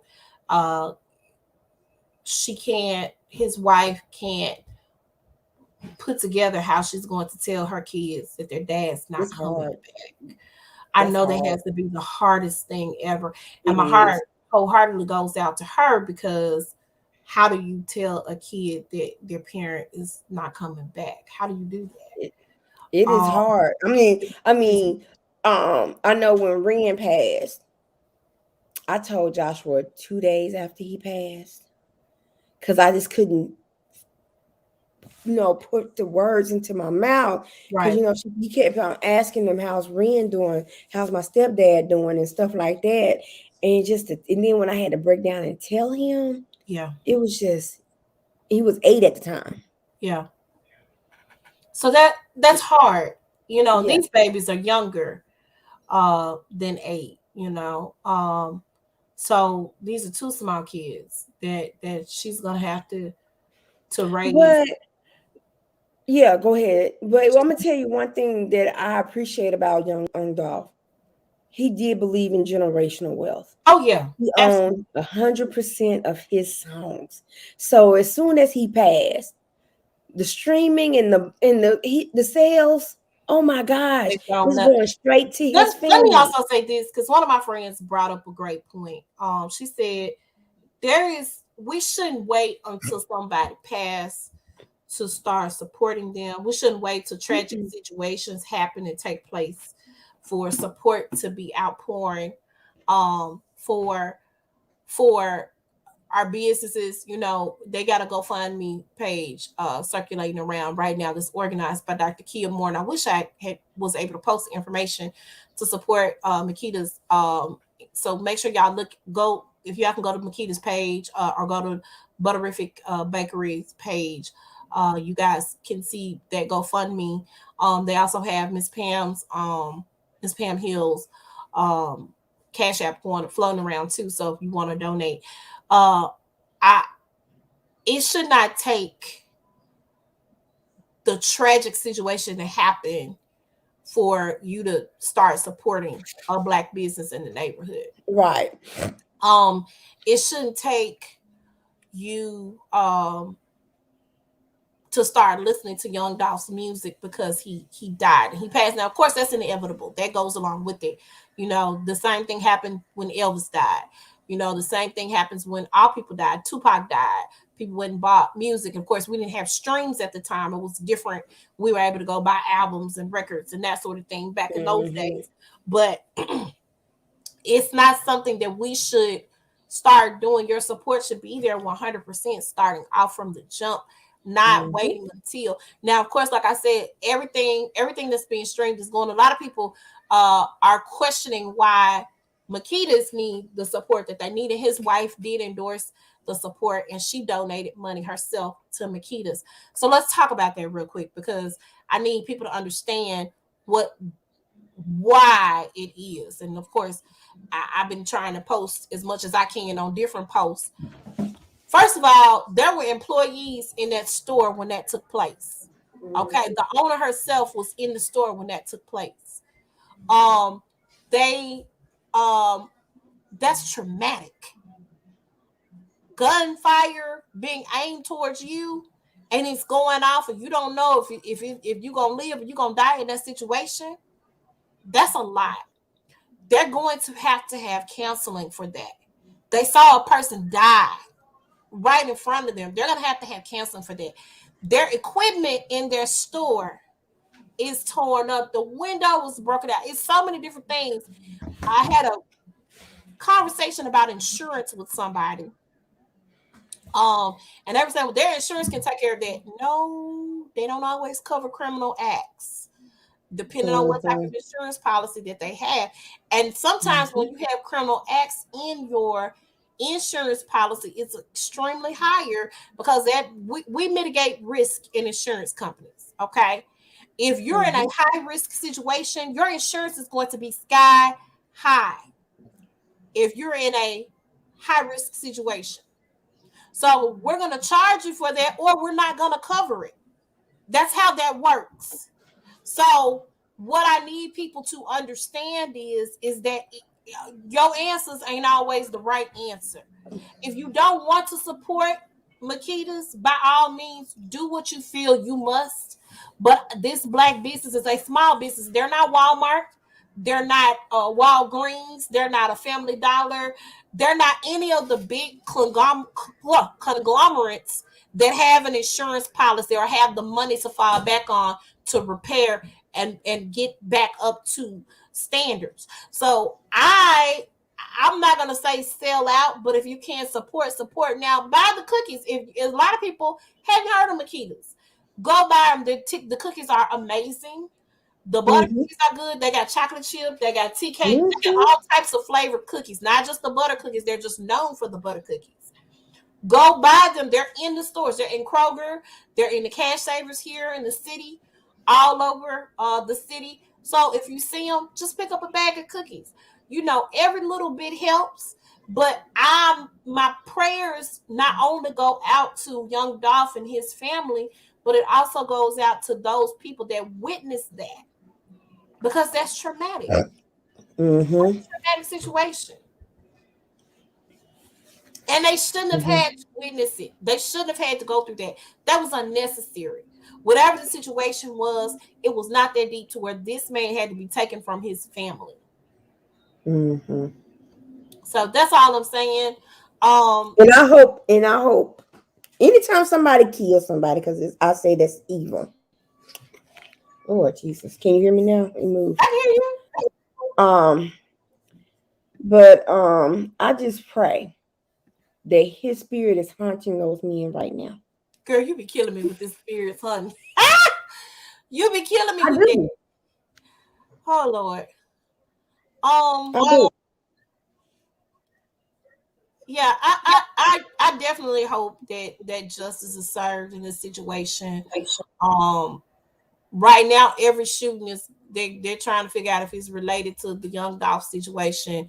There was a guy who got shot at Oakcourt Mall. Him and his baby got shot at Oakcourt Mall last And I night. think the guy died. I didn't see news reports saying that he died.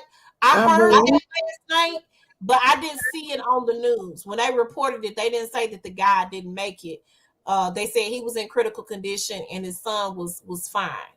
Was in non-critical condition. That was the last report. And I even listened, I watched the news this morning when I got up, and I didn't hear them say that he had passed. So somebody had said he died, but like I said, I didn't hear that. It wasn't a news report out about that.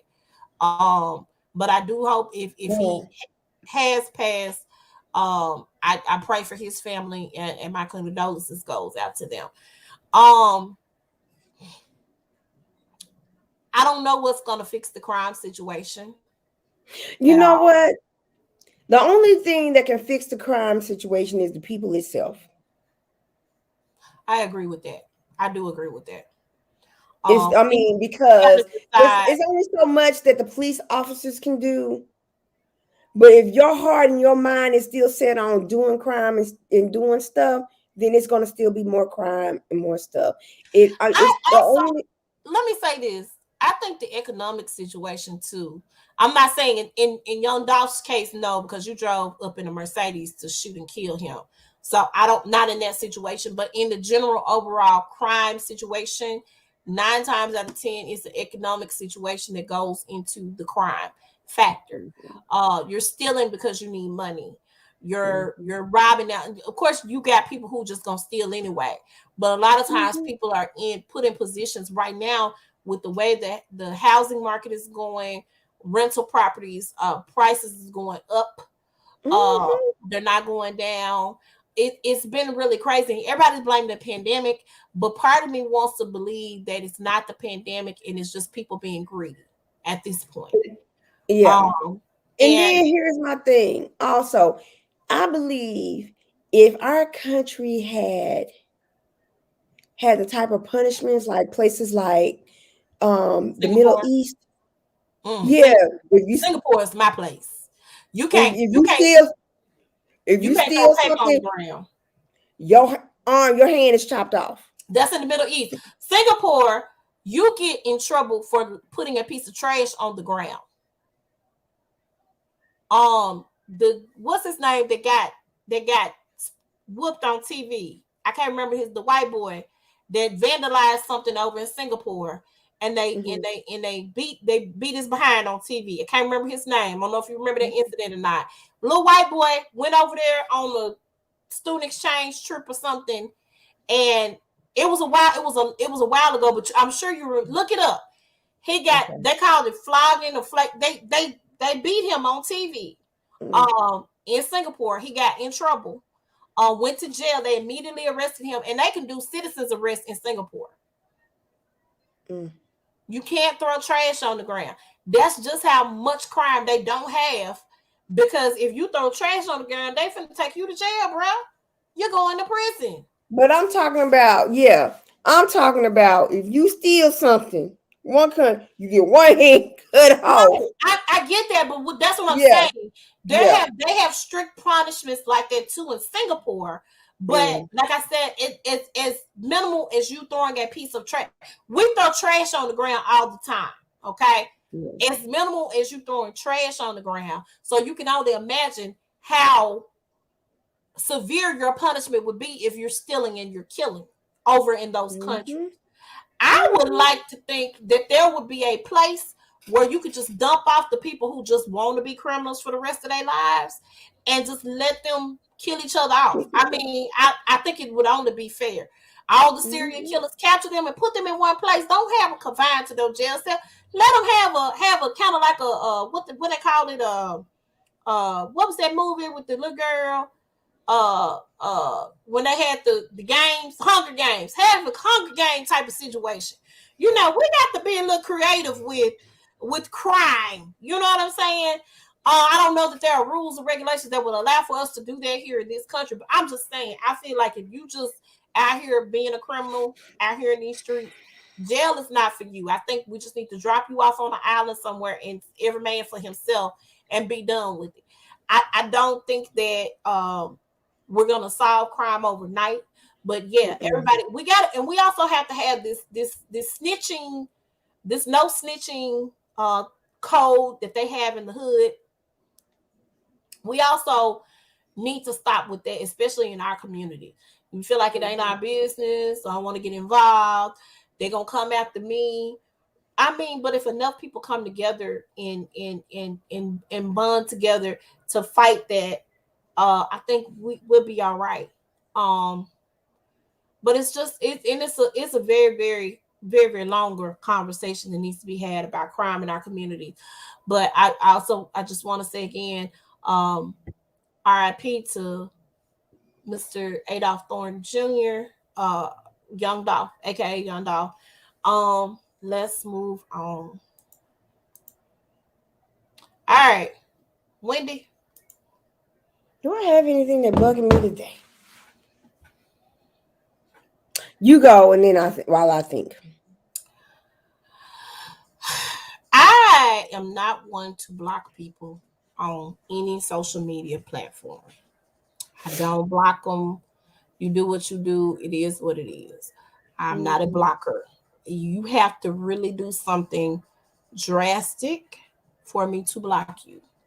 However, if I have a different opinion than you do, it's an opinion, people. Everybody's entitled to have one. I don't need you crucifying me to a cross. Don't accuse me of being racist. None of those things. Let all that go. I don't need that energy in my life. So I will block you. Okay. The Kyle Rittenhouse case was a big deal. And somebody was saying, you know, that they were glad that he was found not guilty. And I was like, no, he should have been punished for something, because he killed two people in cold blood. Well, they were beating him up. It wasn't that bad, bro, to where he had to shoot and kill them folks. They were really trying to get that semi-automatic weapon out of his hand because he was walking around, flinging the gun around for people. Some people felt threatened. Plus, he a white boy with a semi-automatic weapon. We know how that ends. They come and they shoot up schools and stuff. Let's go here. Let's be clear. So now let me say this. They're a little too white for my taste, because there's no way in the world, if you got a semi-automatic weapon, I'm not running towards you to stop you from nothing. I'm finna go hide. That's what I'm about to do, because I am black. I do not fight off guns with the people, because that's a semi-automatic weapon. And before I get to you, you can get to me, which is what happened. But he had no right to drive. His mama drove him from one state to another to come and protest. I don't care where his granddaddy and uncle was from. He did not have a right to be out there with a semi-automatic weapon. He could have been there, but not with a semi-automatic weapon. And I think they would. So I think he should have. I think the charges that they put on him were super harsh, and I think that was the reason why he was let off and acquitted of all charges. However, there should have been some type of responsibility. Oh, he died. The dude died. He did. Okay. Mm-hmm. There should have been some type of responsibility that he should have been held accountable for. And I stand by what I say. Period. That wasn't a dumb mistake. That was a calculated decision that he made. And his mom should accept some responsibility for it too. So I know that there are going to be civil suits against him. I do know that. I hope they find some money from somewhere. But that's I just want to put that out there. I have no problem with different opinions at all. Me neither. When you come against my people, because I have blocked some person or two from like really going in on my friends because they agree with an opinion that I make on my post. But what I'm not going to do is I'm not going to be bullied. I'm not going to be badgered.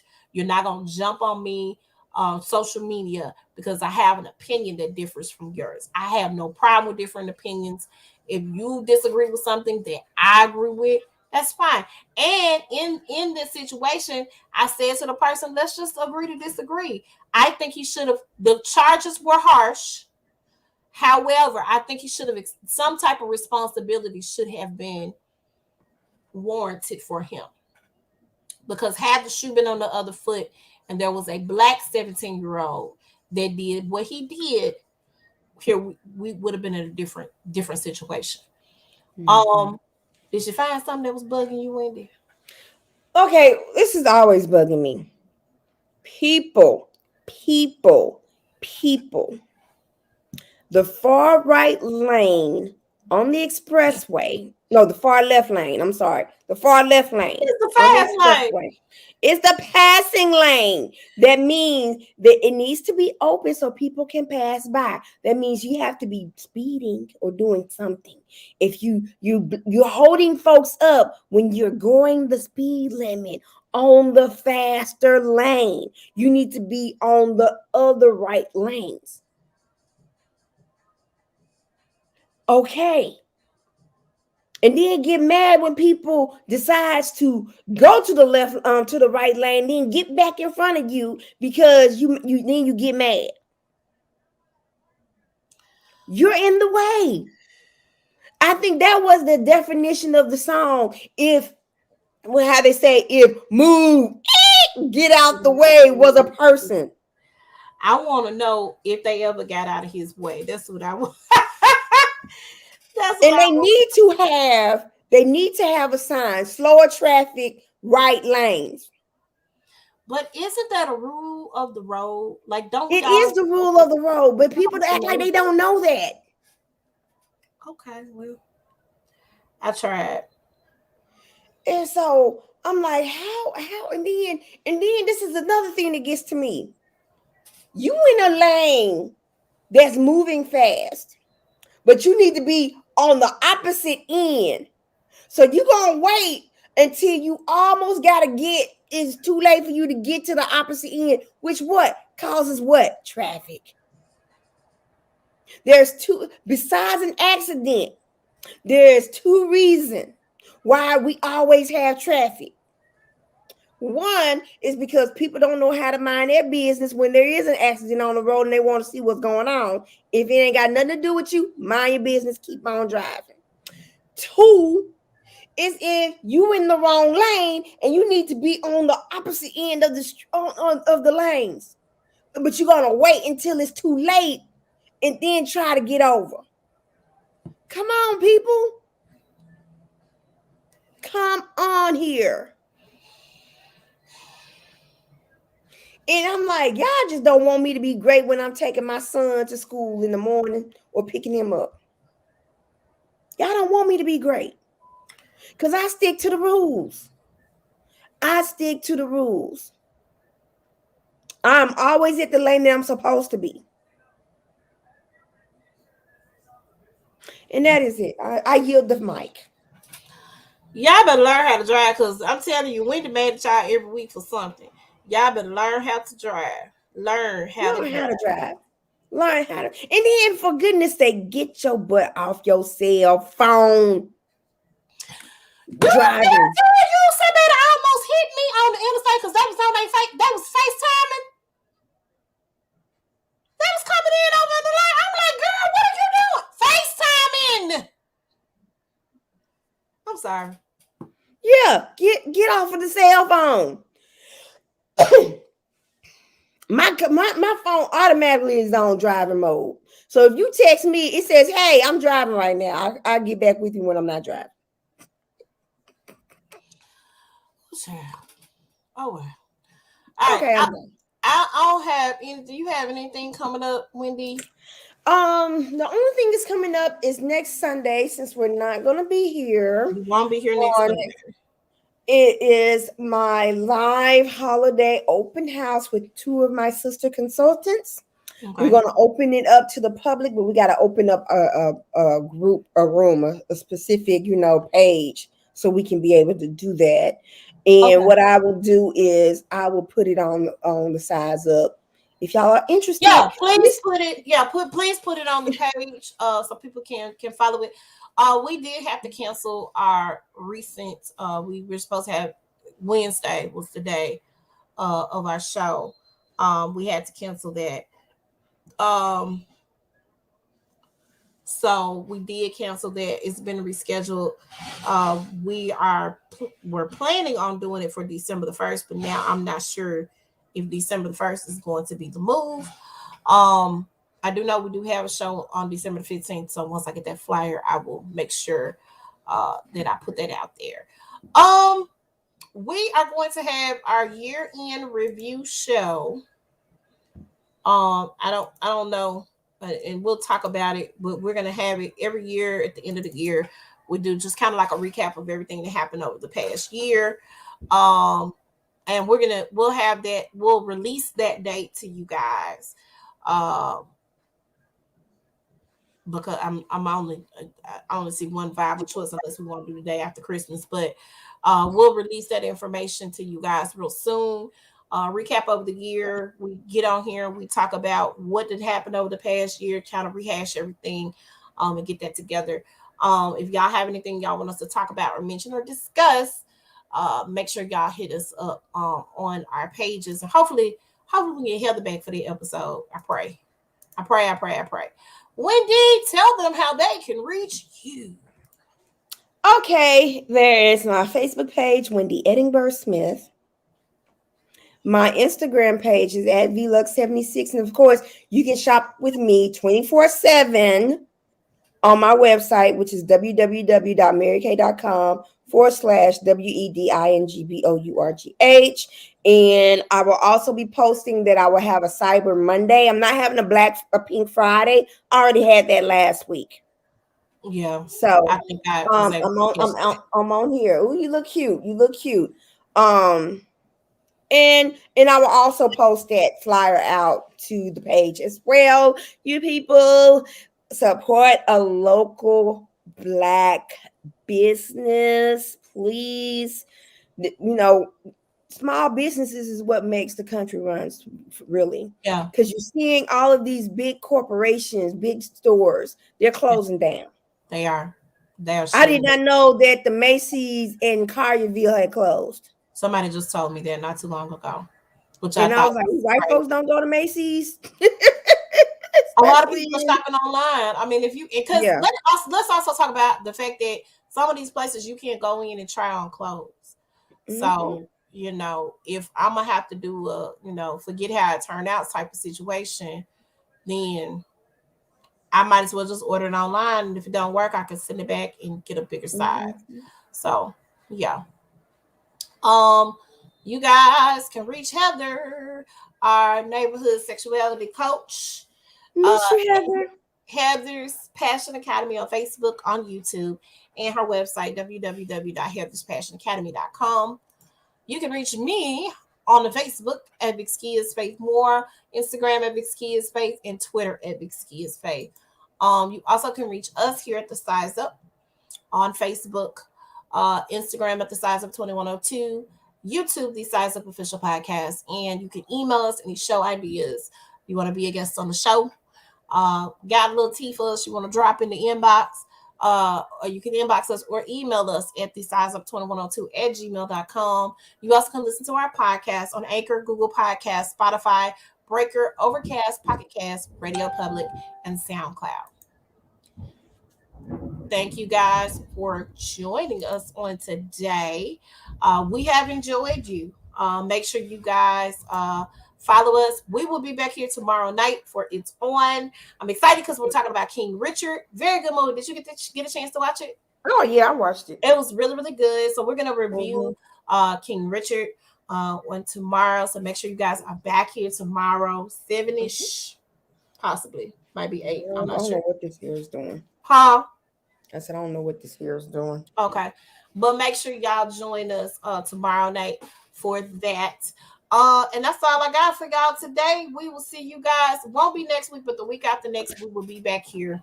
The size up. So not this upcoming Sunday, but next Sunday we will be back with more for you guys. More. Yes. All right. We'll see you guys next time. Bye. Bye.